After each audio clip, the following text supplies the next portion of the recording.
What's good, y'all? It's the Demouchet REACT, and we're back with another video. Who we got today, C? Today we're back with another American reaction. So excited about this video. If you're new to us and we're new to you, make sure you scroll down, hit that subscribe button, and turn on the post notification bell because we're on the road to 200K.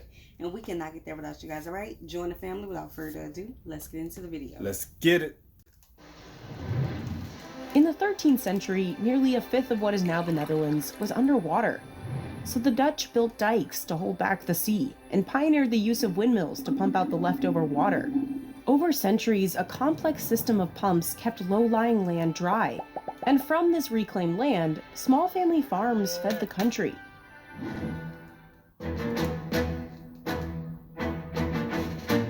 But that all changed during World War II, when Nazi Germany took over. In 1944, Dutch rail workers went on strike, protesting the occupation. In response, the Nazis cut off food supplies. Over 5 months, 20,000 people died from starvation. It became known as the Winter of Hunger. After the war, food security became a national priority. Under the new agricultural minister, Sicko Mansholt, the government industrialized farming.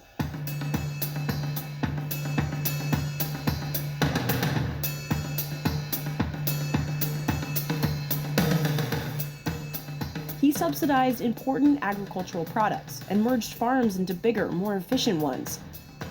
Public investment in research and education transformed Wageningen University into the country's secret weapon. Its research has been used in over 150 countries. Over the years, it has spun off dozens of startups. This one gathers electricity from living plants, and this one builds robotic harvesters. You can find Dutch-inspired greenhouses covering thousands of acres in Spain, Canada, and China. It all started in Westland, an area just outside of Rotterdam, with one of the world's largest concentrations of greenhouses. After dark, they light up the horizon in orange, purple, and green hues from the powerful lamps used to speed up plant growth. Some people say it will never be really dark in Westland. Here, Margriet Looya runs a third-generation tomato farm called Looya Kukers. How did your grandfather grow vegetables? I'm guessing it didn't look like this. No, not at all. It was completely different than in these days.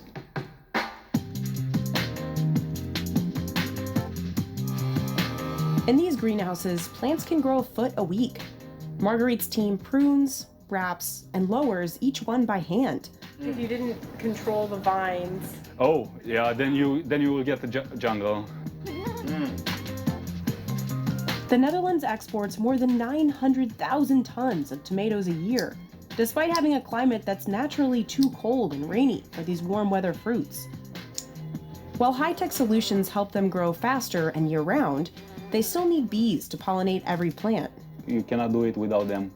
So they are probably one of the most important tools that we have in our glasshouse. When they're not pollinating, they live in these bee hotels.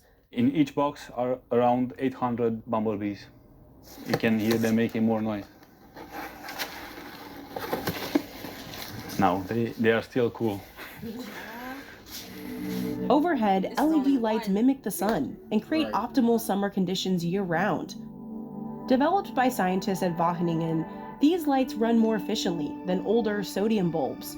With the same electricity, you can get almost double light. Watering these plants has also become more efficient. Over the last 2 decades, greenhouses have reduced their water usage by as much as 90%. The water will fall here, and it will go back at the end of the row, and then it will go into a drain silo. We will clean this water and we will reuse it. That means it takes just 4 liters of water to grow a kilo of Dutch tomatoes, compared to the global average of more than 200 liters. While tech has optimized much of the growing process, humans still pick tomatoes better than robots, which struggle to see the fruit through these dense vines.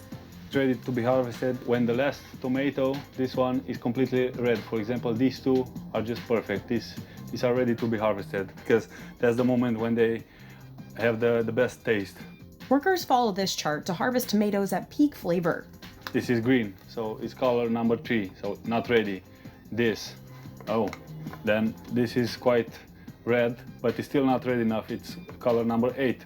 So this one will be harvested with the second round this week. Because Loya only picks ripe fruit, it has a small window to get it into cold storage before it spoils. Okay, shout out to that brother, but where the rest of the crew who's supposed to be plucking these tomatoes? They won't be on camera. Obviously, they must have said, you know, I'm cool. I just should let him do. That's a lot of tomatoes, first of all, for him to be chopping them up with some scissors, some garden tools. That's crazy. But that's dedication. Look at this. All right, now this where the team at. This where everybody at. But that field, that little, with all them hanging fruits, vegetables. The little ones. Today the tomatoes came, we packed them in the night shift, and tomorrow morning everything goes away with the trucks. So to help speed up production, this tomato camera. He's looking for damage, split. The machine takes 2 pictures, one from the top and one from the bottom. This one, we see there he had found one split. Must be somewhere. Workers still check the bigger tomatoes by hand. We are checking for the size. It must be between 47 and 62 millimeters. If you see like this, here you missed one tomato. It's not so nice. And when you look like this, and then we say, this is nice, but these two are too small. Robots do a lot around here.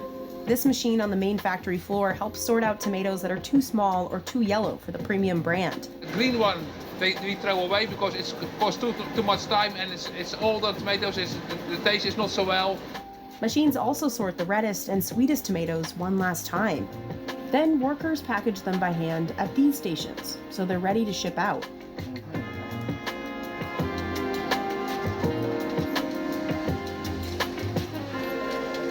But tomato greenhouses aren't the only ones relying on lots of tech. Just a few miles away, Arnaud van Dijk runs one of the largest pepper operations in the country. De grootste uitdaging in de kassen hier is om het altijd gezond te houden. Dus het vraagt elke dag opnieuw heel veel aandacht om de natuur na te bootsen. De natuur is een heel complex iets. Every year, VD Holland grows 85 million peppers. Like tomatoes, these peppers are grown hydroponically, meaning not in the ground. And here too, computers monitor and adjust everything from temperature and watering schedules to lighting. These yellow cards track pests like white flies or thrips. Er zit een klein laagje lijm op. Insecten trekken naar de kleur geel. Die worden op de een of andere manier aangetrokken door de kleur geel. And soon, cameras will be able to read the sticky cards themselves. Dus we gaan naar de situatie toe dat we vanuit kantoor kunnen monitoren welke insecten er in de kassen aanwezig zijn. En hoe eerder wij een plaag detecteren, hoe beter en makkelijker wij deze biologisch onder controle kunnen houden. Together, these innovations have allowed Dutch growers to achieve yields 12 times higher than the average pepper farm globally. Since 2007, the company has also used automated carts, guided by wires in the floor. So my question is, do these big corporations have like social media platforms? Oh. I would think that would be the best to do because of how amazing the setup is and how plentiful it is. You know what I'm saying? It's like we are used to, from where we're from, seeing sugarcane fields, corn fields, rice, you know what I'm saying, things of that nature. But we got greenhouses. Yeah. That's going crazy. Now, I am going to have to check with the kids, but they were watching News Quiz one day, and he was talking about the greenhouses that we have nearby. Right. I'm going to have to go look up a tour. I'm talking about mega big, though, y'all. Like, this is, they have this stuff looking crazy big. Harvested peppers from the greenhouse to the processing hall.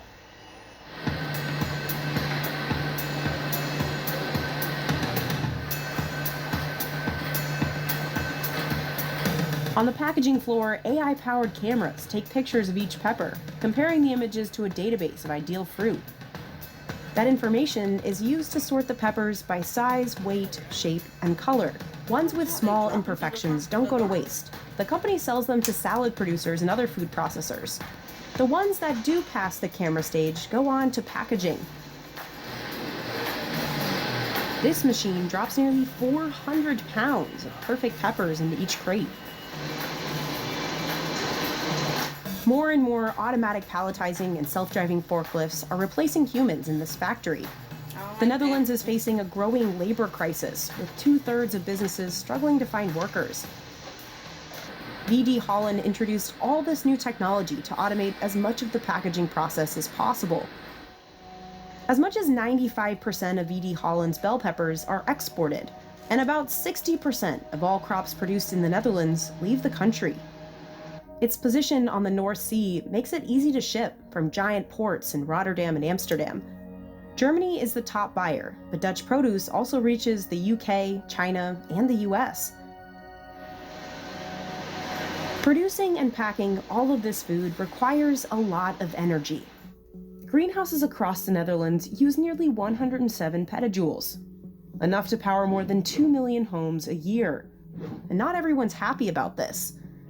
Some studies estimate that a greenhouse-grown tomato could have 6 times the carbon footprint of a field-grown one, but that largely depends on the energy source used to grow them. That's why Dutch growers are trying to change how their farms are powered. Until recently, much of their energy came from Russian gas, but the war in Ukraine forced the Netherlands to cut off imports. Energy prices soared as a result, forcing many greenhouses to look for alternatives. Loya already had its own power plant on site. Heat from the energy-producing process actually warms the greenhouse, and any extra energy is sold back to the power grid. VD Holland, meanwhile, turned to a different source. 50% van de warmtebehoefte wordt gemaakt middels aardwarmte. The company invested $46 million, along with a few other growers, to drill for the renewable energy source. Waarmee is ons gasverbruik gehalveerd. In de warmtevoorziening, daar ben ik eigenlijk wel trots op. Hey, y'all, listen, y'all, we're gonna stop right here, y'all. We literally are dealing with low battery power today. So, yeah. So we're gonna stop it right here. If you want to finish watching this full video, make sure you check out the description link. We hope you guys enjoyed this video with us. Be sure to subscribe. We'll see you soon. Peace.